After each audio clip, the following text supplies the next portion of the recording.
were back in the Bronx. When the stadium comes up, do you have somebody who you would want to perform? I'd say you got to go with 50 Cent. 50 Cent? Am I old? Dude, Am I he's mad old, bro. But he's from New York, man. He's from 50 Cent. Manny, man. Where's that phone? He was wearing like a Detective Pikachu type trench coat. Like, I don't know what he was thinking, man. I don't know either. And then my man comes to the press conference with a notebook. What is he taking notes for?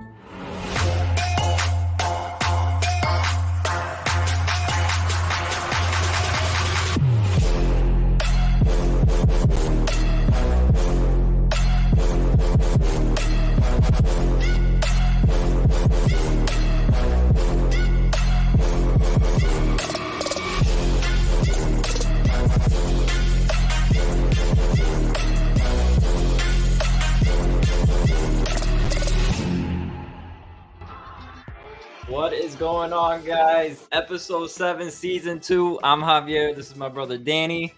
What is going on? We were back in the Bronx. I love being in the Bronx, man. Yeah. We didn't get the result we wanted, but the vibes in the Bronx are always fun. Don't give away the results. We are the teas. Yo, you know the show MLS, whatever. MLS Review. They're always giving away who won the game before they show the highlight. I hate it, bro. Why does it matter? Because I want to see the highlight. Like, it's a highlight show. Let me find out who won the game through the highlight, not from you telling me. You're too brainwashed by ESPN, bro. What? Apple, you're just like Apple TV, bro. You need to step it up. Let's get into Atlanta. Well, no, we slacked last week and we did not have an episode. Unfortunately, just because we're slackers. We don't have a good excuse. I mean, life came up. Life is hard. We got kids. It's a little bit of excuse. Yeah, we've had that excuse all season. And we're like, yeah, we didn't do anything because we have a kid. Everybody has kids nowadays. Not everybody's got kids. We're not special. NYCFC source don't got kids. He is a kid. That's a little bit different. But the game, all right. You get to the game. How was the atmosphere, first of all? Vibes were awesome. It was packed in the press box. There were so many people. I think people love Atlanta. I think Atlanta is a really big team. Has a lot of popularity.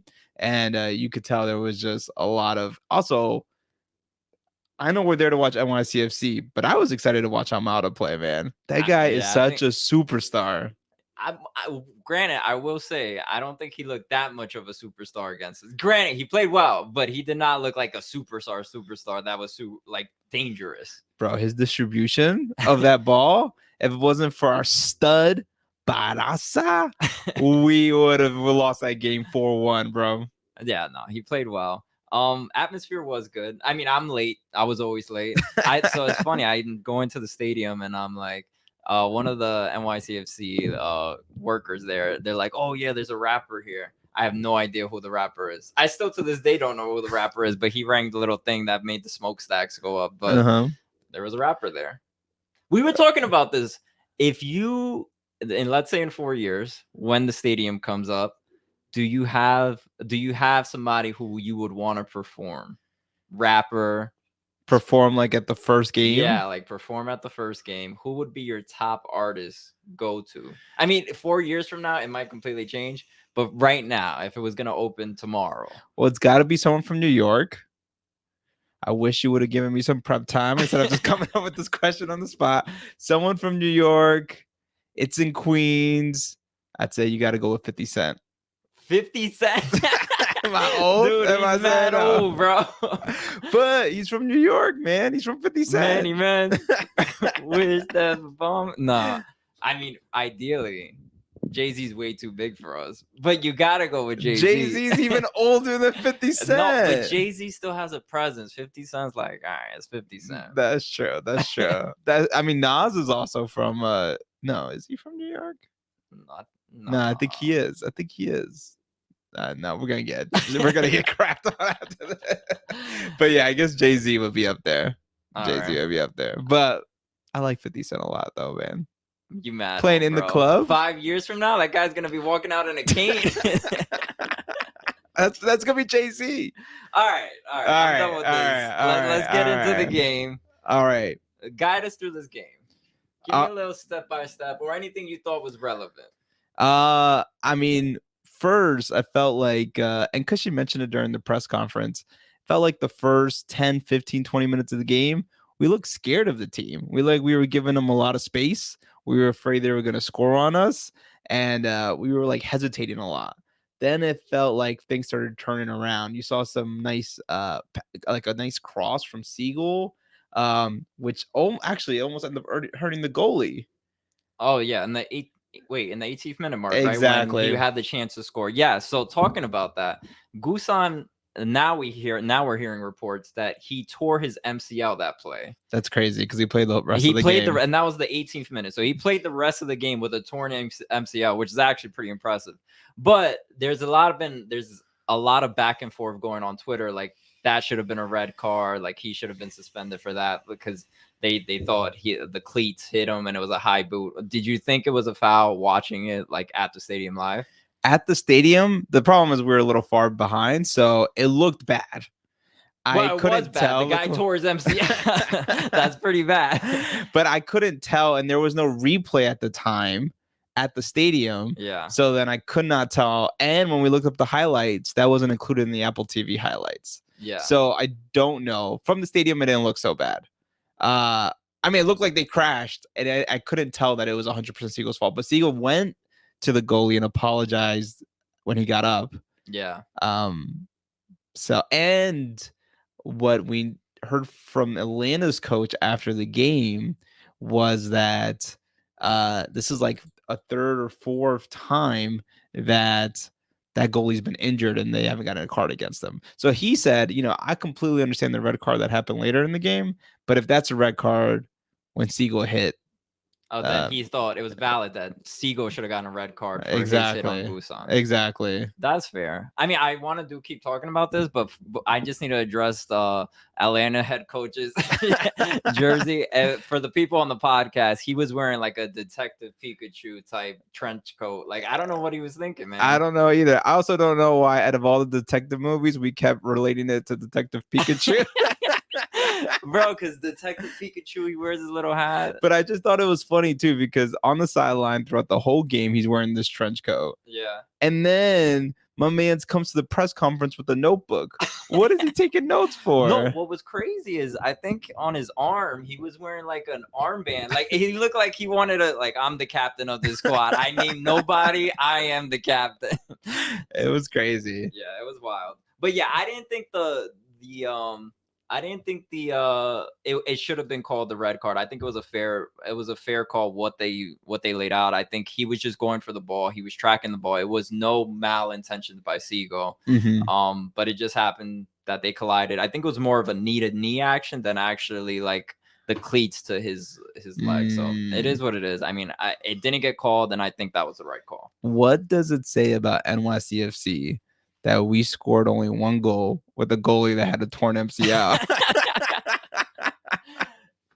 That's pretty bad. Yeah. Now that I think about it, now that gets us further into this discussion.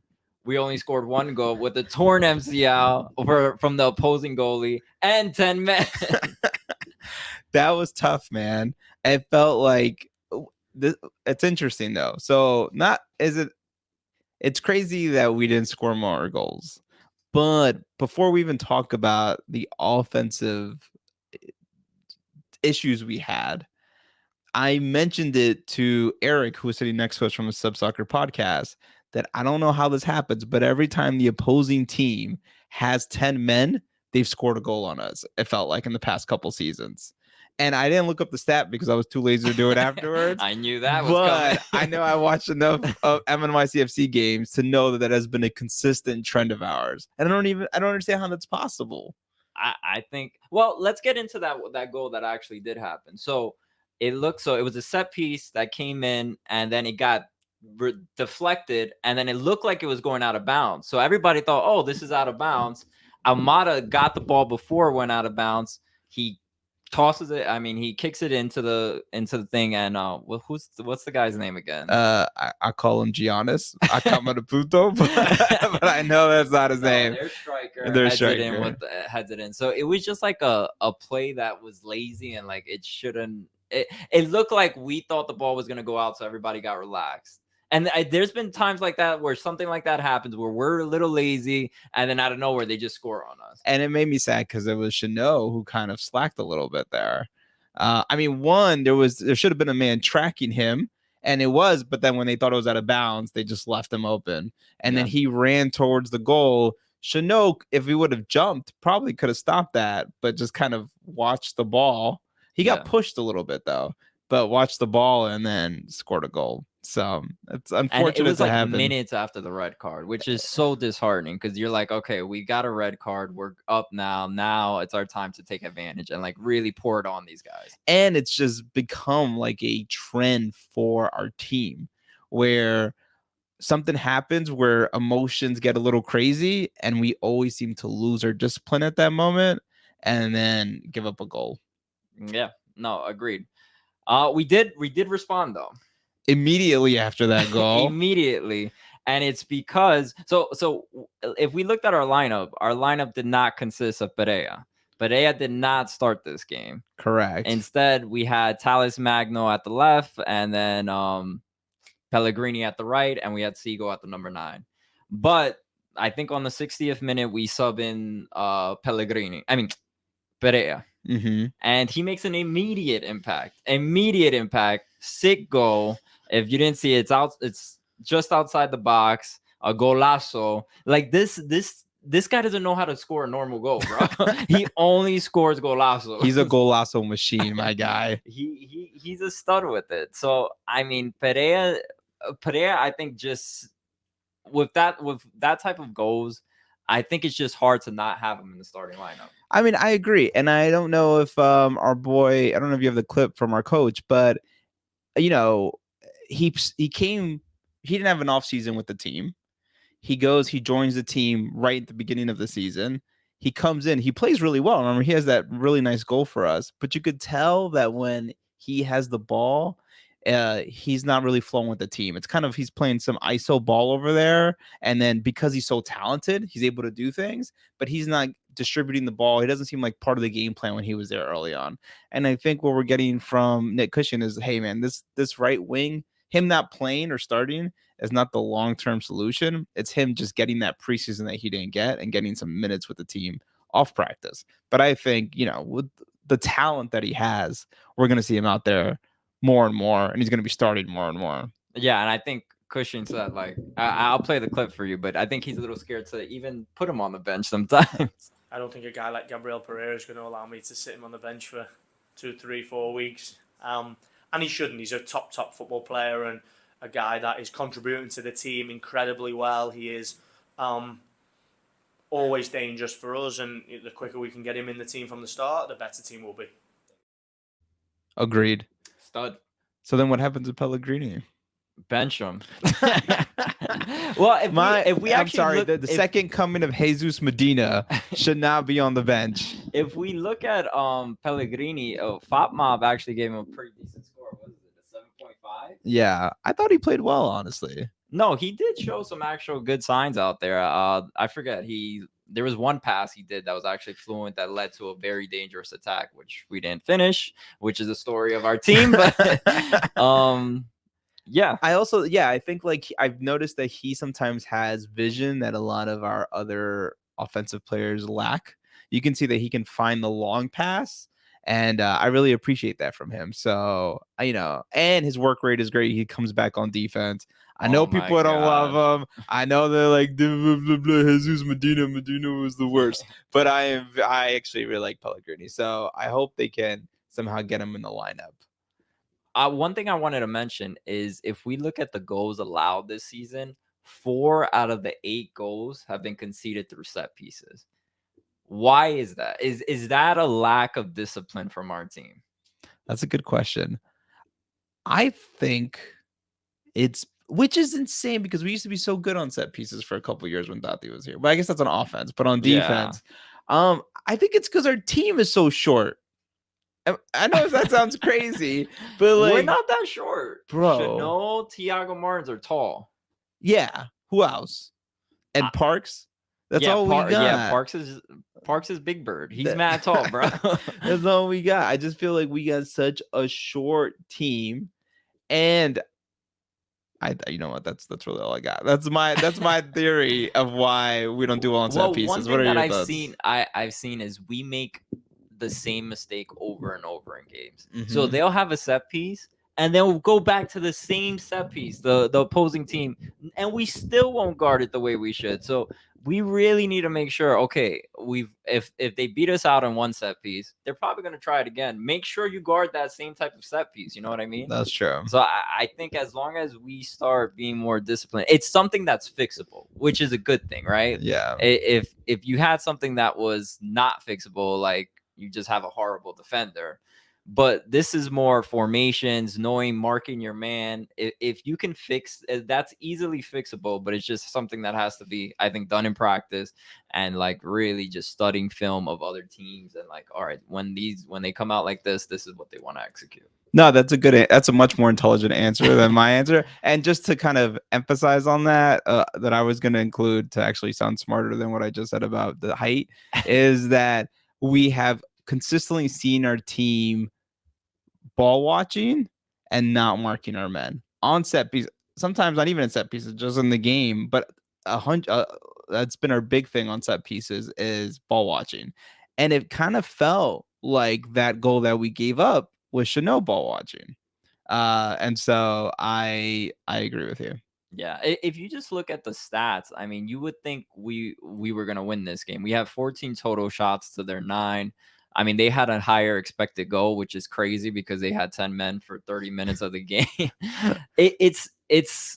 I think my frustration comes in with like the lack of intensity, and we actually talked to Parks after the game, and this is what he said about the lack of intensity from the team. I'm happy with how we turned it around after we got scored on and everything, but we need to do better. We can't drop the tempo, drop the intensity as soon as the guy gets a red card and then concede a goal like that. So we'll learn from it. We'll figure it out and move forward. Yeah, so I just feel like I feel like years past when we're down or we're tied at Yankee Stadium, we bring it to a whole nother level. Like it's like, all right, we need to make sure we win this. And that lack of intensity, even throughout the whole game, I just felt like not even just lack of intensity from the players, but from the fan base a little bit too. It felt like the game felt, even though it was a back and forth game, it still felt like it didn't have the intensity that you usually see from a Yankee Stadium home game at NYCFC. I mean, I noticed after we scored our goal how excited the group got, and I think I didn't realize how kind of maybe dead it sounded before that. Yeah. But also the supporters go hard. But it's also a little hard when your team isn't giving you the same 110% that you're giving. You know what I mean? Something that I've noticed kind of what you're mentioning with this intensity is how we turned it on after they scored that goal, and you could tell that pace that we played. But before that, there wasn't that same type of pressure. And I see it, and there's also like certain players that I feel like it's coming from that I'm not used to, right? I'm seeing who is playing kind of high intensity is like Santi. It seems like Santi's all over the place, man. Like he's really in the past couple games has gotten like dedicated, and you can see him just flying through the field. But who I'm actually very surprised in is Parks. Parks seems a little like nonchalant out there. I feel like he's giving up the ball, and I feel like I don't see him putting in the same type of work rate that he had in the past.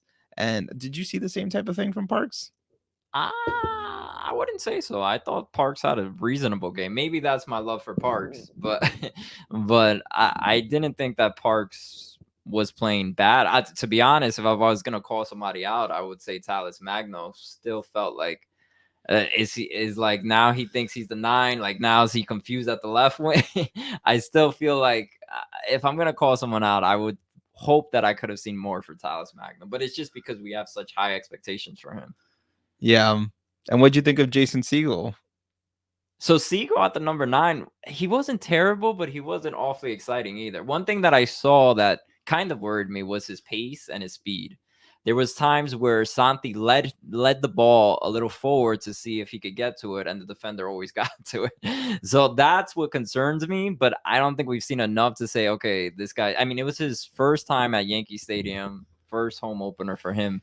I just wish we would have seen more, to be honest. The one attempt that he had for goal, I did think kind of gave me a little bit of Hebe vibes there. That little flick, if it Yeah. would have gone in, then it would have really been Hebe vibes. Talking about number 9s at NYCFC, did you see the Tati Castellano news?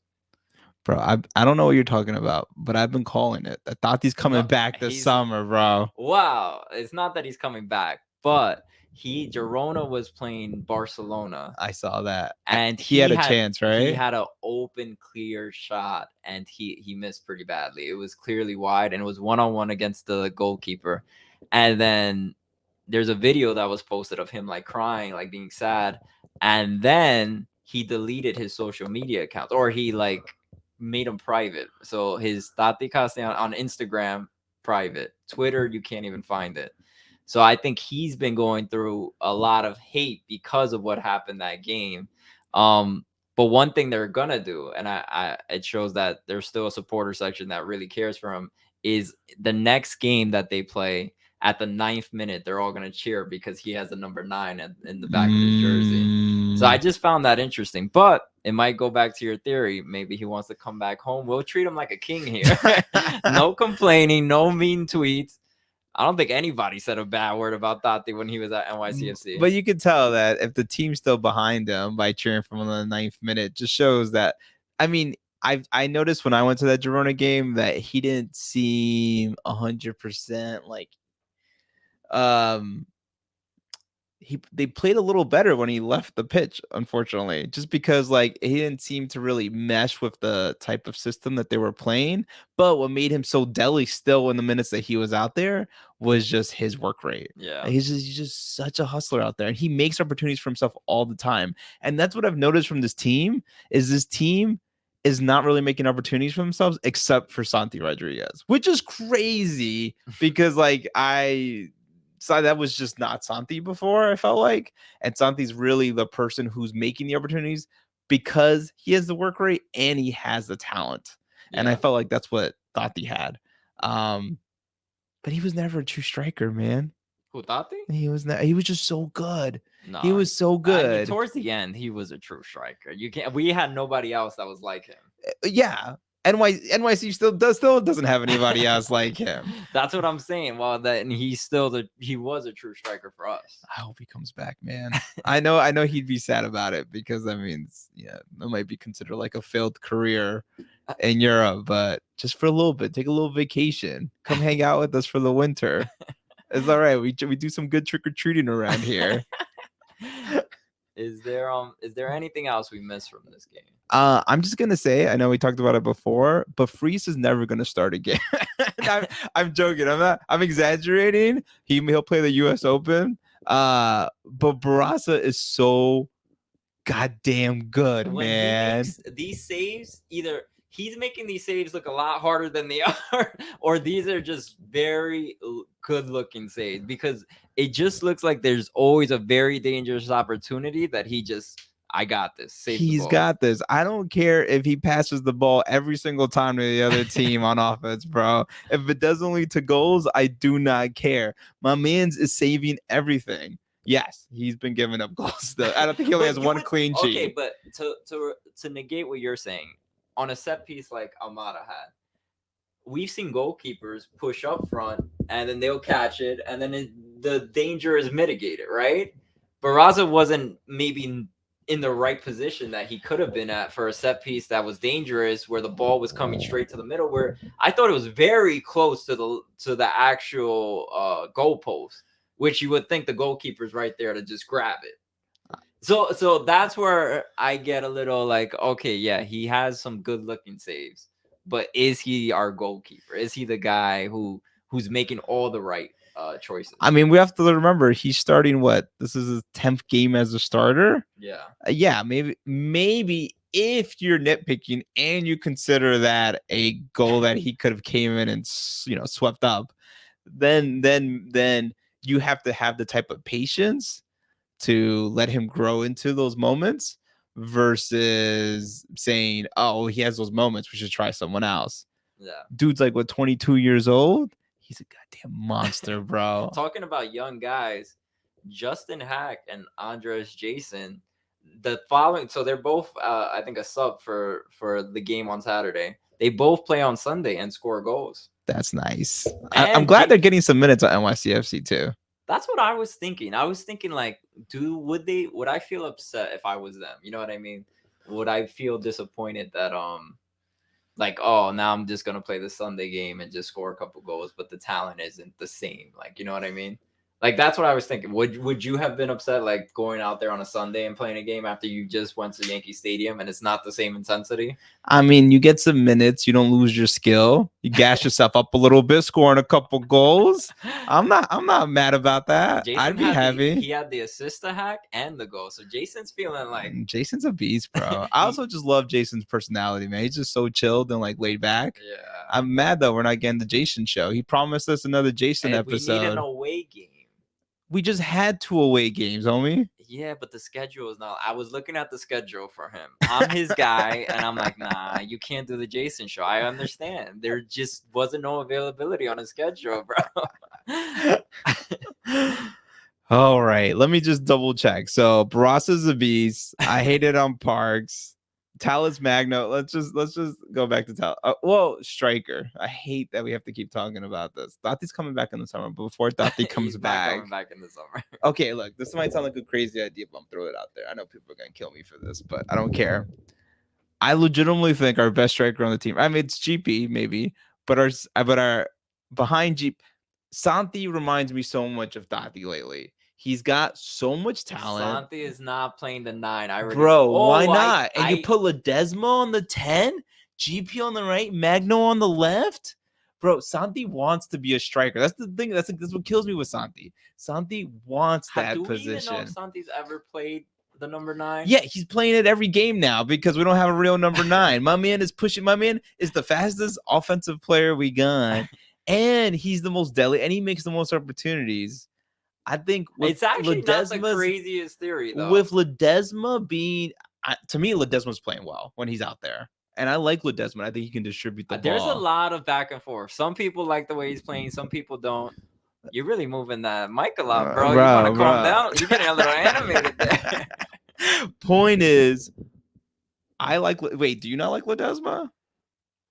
No, I don't think we see it enough. But what I find interesting is the varying different opinions on Ledezma. Who's hating on Ledezma? There's people on Twitter who just say that nothing about him has shined yet. And I would agree with that. Have we seen any flashes of brilliance? He actually had a very close opportunity at the end of the game to score a goal, and it just didn't happen to pan out. They crossed it in from a set piece, and they didn't. I mean, Magno and Ledezma were both there to try to finish it, and it just never panned out. But right before that shot, he had a powerful shot that was blocked, but it looked like it was going to go in. And Cushing called it out. He was like, I thought he was going to score that goal. Yeah. So I think Ledezma, for being here for 5 minutes, is going to have a starting job soon. And where do you start him? So my thought is, if Segal doesn't pan out, and I know it's early, but Segal, I just don't see something from Segal that's like, wow, this kid has something. There's something special about this kid. It hasn't been enough time. I know, but it already feels like he's a filler player, bro. Like he's a filler. No, you would have felt like that about Habed then, if you're feeling that way, because Habed didn't show flash. Like he what does Habed have that's so flashy? Nothing. You like the Santi speed or something like that. Habed is the same type of player that Segal is, I would say. Habed's head was the size of the stadium, bro. You knew he was gonna make headers in there, and when he scored, those little flicks that he made, bro, that was unprecedented at the time for the team. You just talked about one of the Segal flicks that almost it was dangerous. It wasn't a goal. It was a shot on goal, but it wasn't a goal. Talking about Habed, I'm getting off topic again. Habed liked our tweet, and it was about the Brazilian mafia, and the tweet was like, "Oh, now there's only 3 that remain from the Brazilian mafia," and then the picture was an X on Thiago and an X on Habed. So he's still thinking about us. He is still thinking. We miss you too, Habed. I miss you. We'll take you back in a heartbeat. I know other people might not agree with you, but I miss you, Habed. Habed, come back. Please come back, Habed.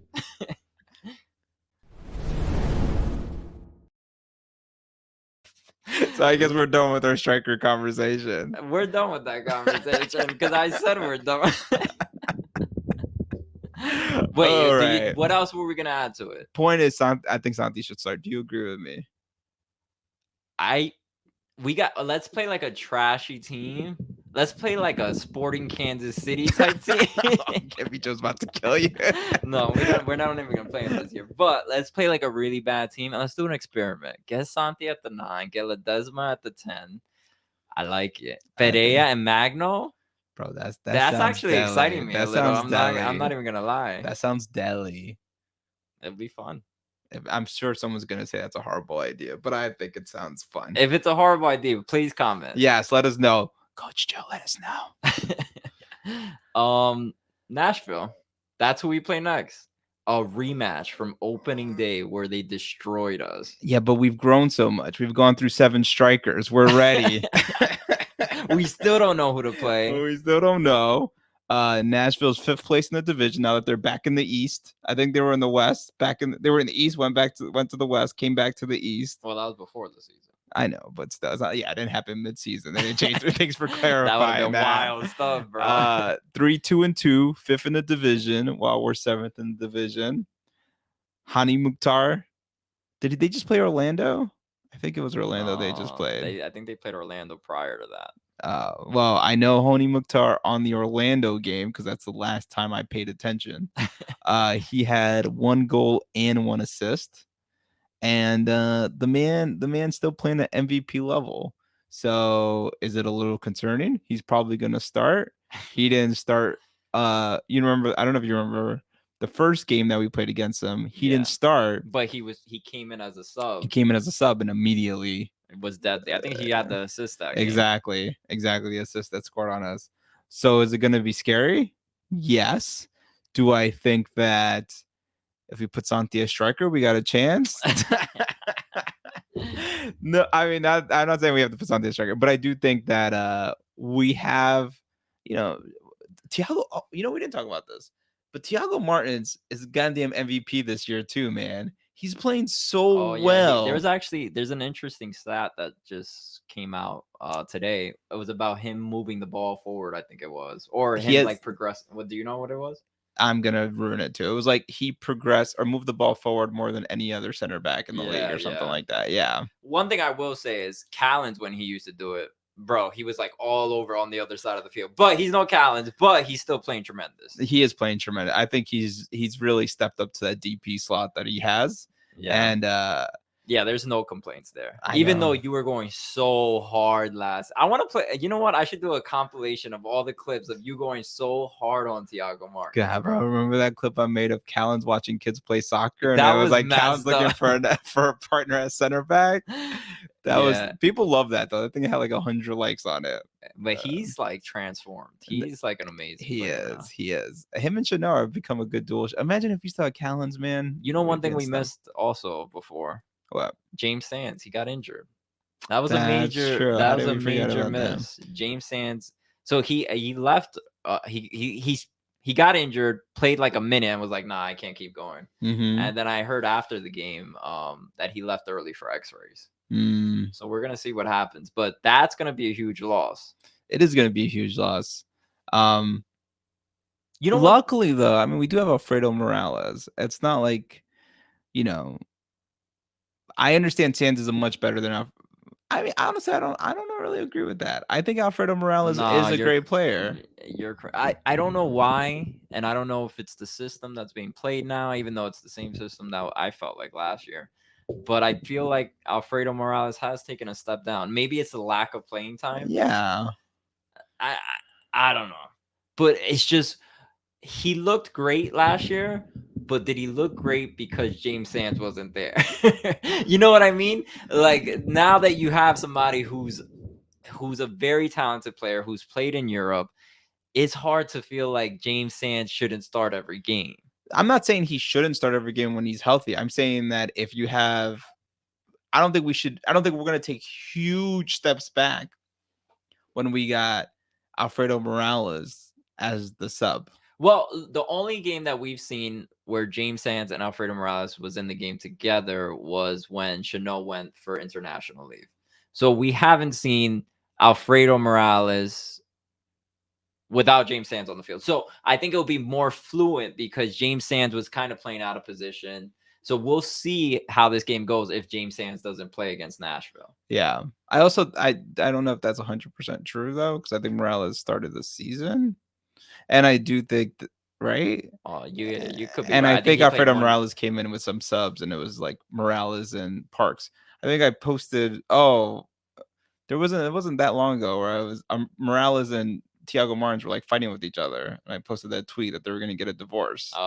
So they weren't fighting; they were just in a little argument, right? Yeah, I guess that's not called fighting. I guess that's what you tell the kids. No, we're not fighting. No, we're perfectly fine. Go back to bed. Yeah. So I think it's gonna be interesting to see because I don't think we'll see Sands this game. Yeah, I definitely don't think we're gonna see Sands this game, which is sad. I agree, but I think Alfredo Morales could fill in that hole. But the problem is that Alfredo Morales is a little sensitive too, like body wise, physically, and then we don't have depth if one of him or Parks get injured. Yeah. So So let's get into the lineup of who we think is gonna play. I put Sands here. My bad. You put Gray here too. Oh, we didn't even talk about that.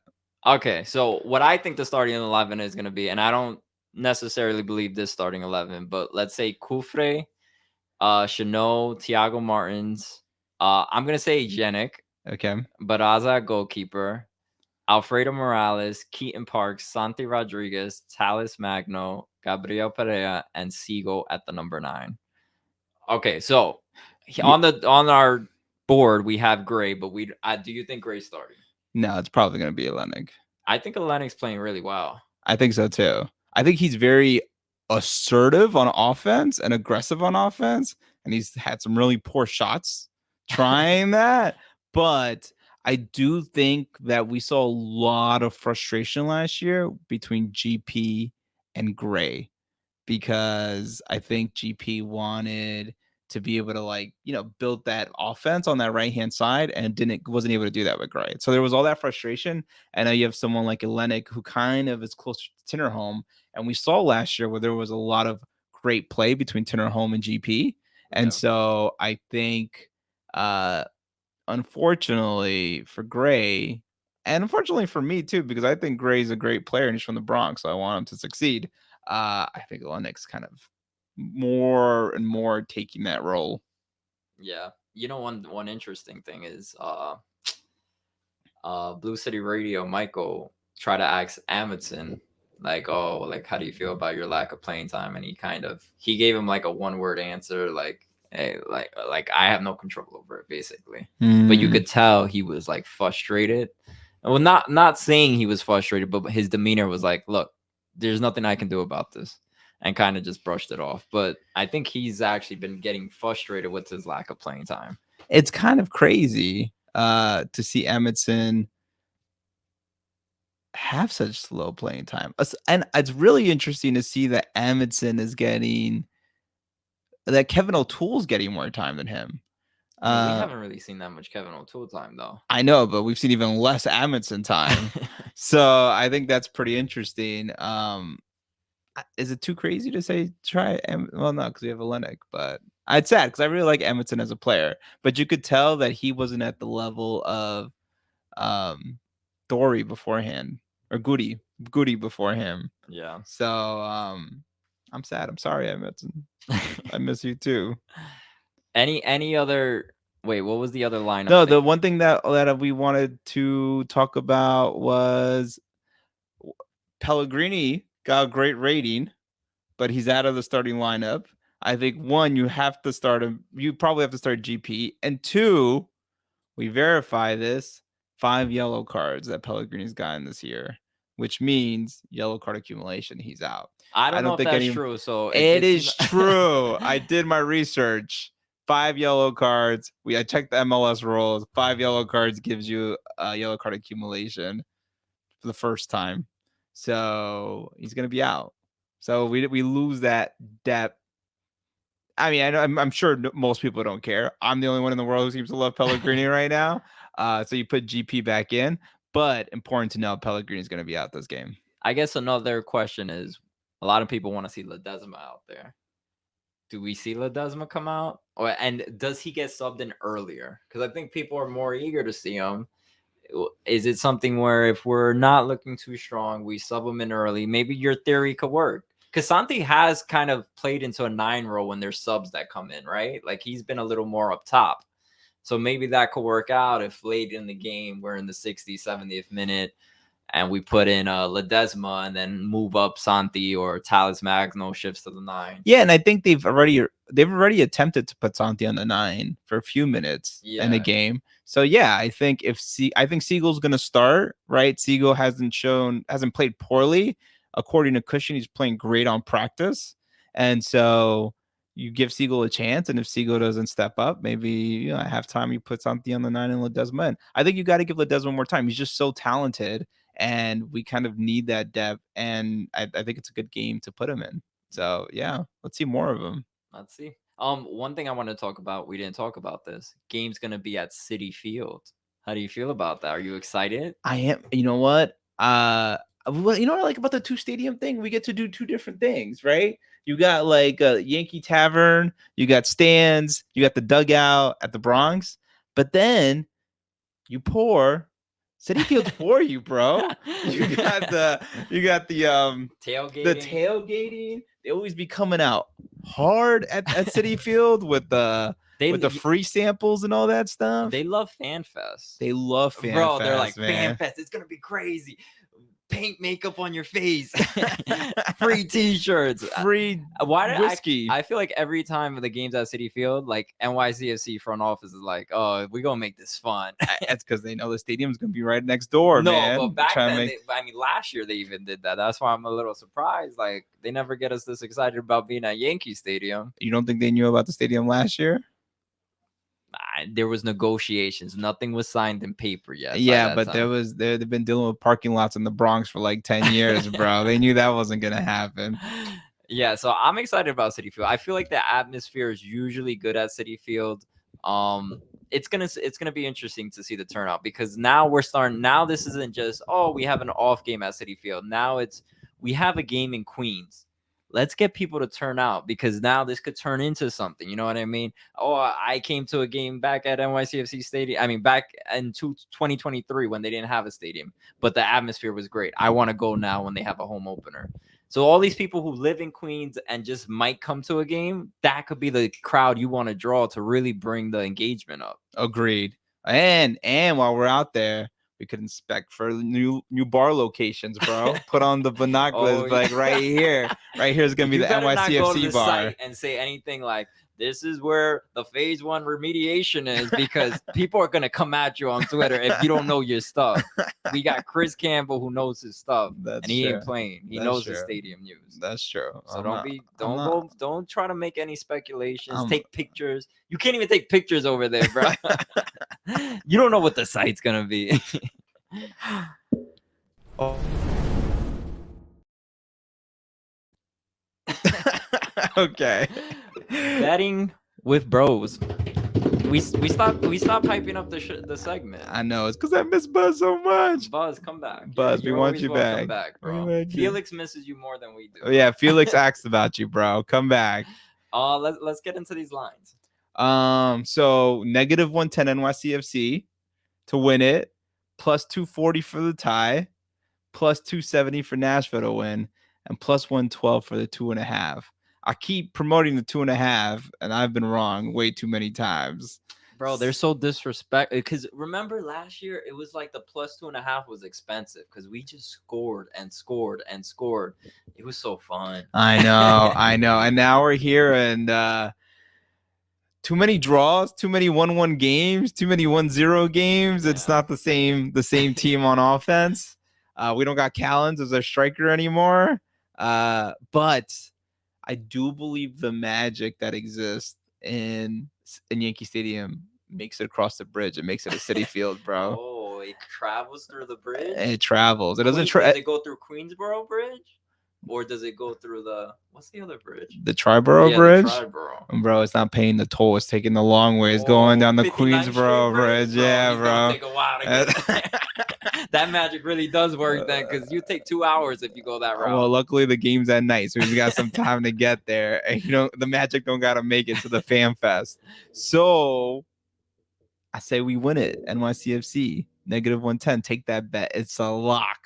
I like it. Okay, I'll go with. You know what? I'm going with the tie. Wow. I like the plus 240. Let's make some money. You crazy. You crazy. Although, as soon as the red card came in the last game, I put in a real-time bet for the NYCFC win. Bad idea. Yeah, I did too, though. I really thought we were going to score there, but we didn't end up scoring. Oh, well, we didn't end up winning. Yeah, exactly. That was the frustrating part. So you said they would win. What's your final score prediction? I'm going to go 2-0. My boy Barrazza gets his clean sheet. I'm going to go 1-1 again. I feel like Mukhtar scares me. They've been playing pretty decent. I just feel like this might end up a 1-1 game. First half is just 0-0, a little sloppy soccer, and then we pick it up in the second half. All right, let's see what happens. But are you going to put a transition in right now? Go to you. What I wanted to talk about was where the Magic doesn't flow. It's to New Jersey, where the New York Red Bulls play. Yes. And let's talk about this. Is more of a serious topic, unfortunately. But yes, if you guys didn't hear, there was some and I'm gonna forget his name. We should have had his name before the segment. Agreed. But a Red Bull player did say a racial slur to the opposing team's player, and it became a whole thing. And what do you have to say about it while I get the actual names? I have to say, look, I know we've had a lot of tension in the past, Red Bull fans, but it's time for you to just join the right side of soccer, bro. If you're a New York fan, come to the new NYCFC. Your coach is trash. The coach should have taken out the player immediately afterwards. And then he did not and let him play. And then what happened was, first of all, Struber is the worst, right? The way the Red Bulls play lately, I just think is horrendous. They have them playing the super high press. They're super aggressive. They always have the most fouls in the league. It's just dirty soccer. It's not fun. That's why you notice the turnout at Red Bull Arena is horrible.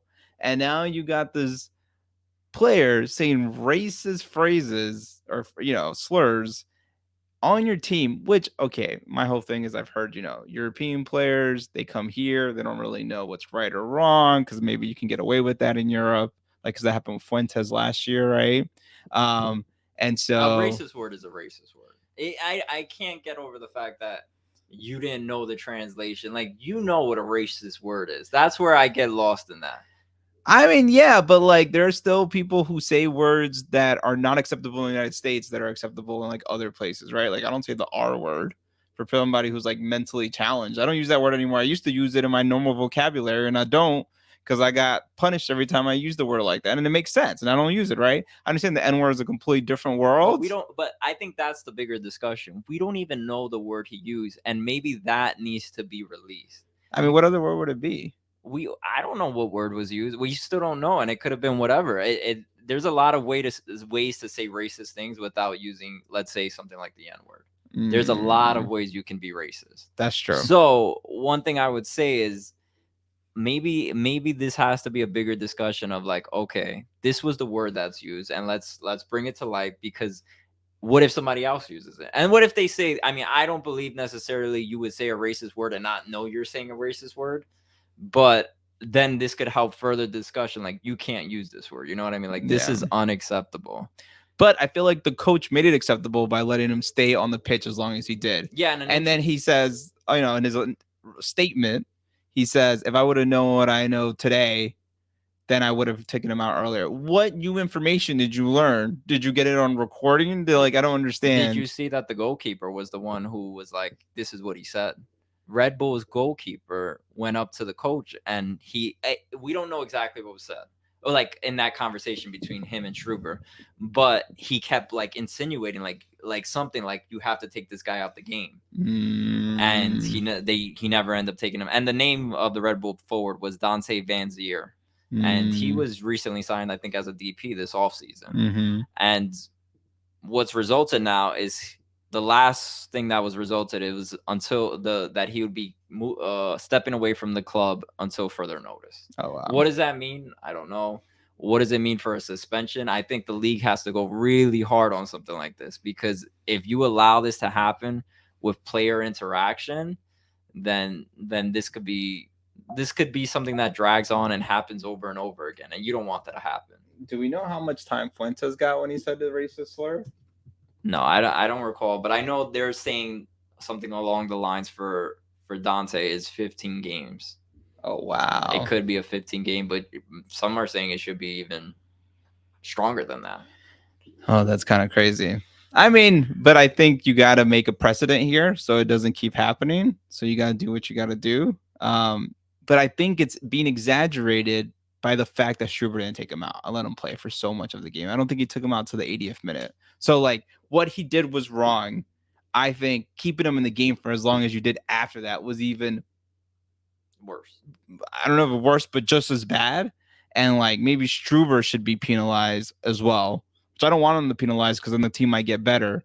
But if you think about it, the refs should have removed him from the game, right? Like, isn't your job to protect the league and protect each other? And like, if somebody calls out a racist remark, if I'm I'm gonna say you have to get out the game. That's a red card if you ask me. I mean, it's just so much further than soccer. That's why I don't want to say red card or something like that. But yeah, it's just like it's unacceptable, really. Yeah, and I looked it up on the Fuentes thing. They never had like credible evidence, so they end up dropping it. It looks like. Well, I think in this situation, it's going to be a lot more different. And you can in the video, you can see the moment the guy says the word, a bunch of players like start. Yeah, they get revved up. And they start charging at him. Yeah. So you can tell that it was definitely something where a lot of people heard it.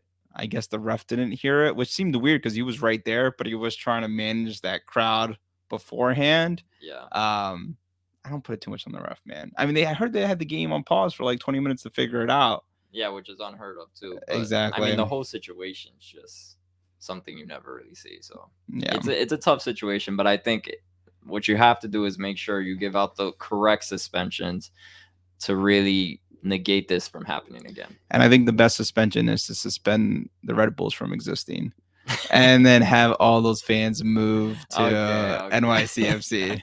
Problem solved. Well, the fans are not the problem.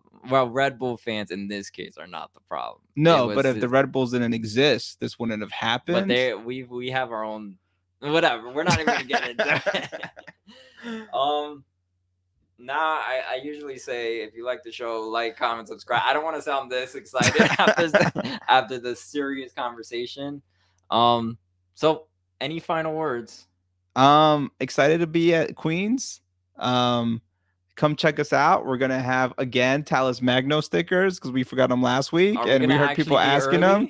We're actually gonna be early. We gotta pick a spot. We're gonna be at the tailgate. Let's go to the Third Rail tailgate. I'm a member. Well, start being a member then. We're gonna be at the tailgate, so we'll give out some stickers. Meet us there. We'll be fan festing with the fans, and we'll see you guys there. See y'all later, guys. Peace out. Peace. Miss you already.